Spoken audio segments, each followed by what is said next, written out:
Yadı düştü bir min dileyden kon yitiren zadını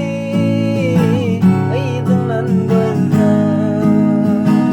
çağalan yetişip kakı olan son avrayını oğuldan aydınlan gözüm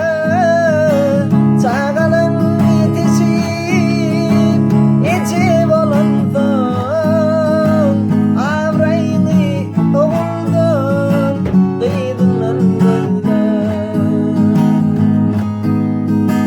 yaşanın yaşılığı kalbında bekler kanatın geçir mi uçayda bir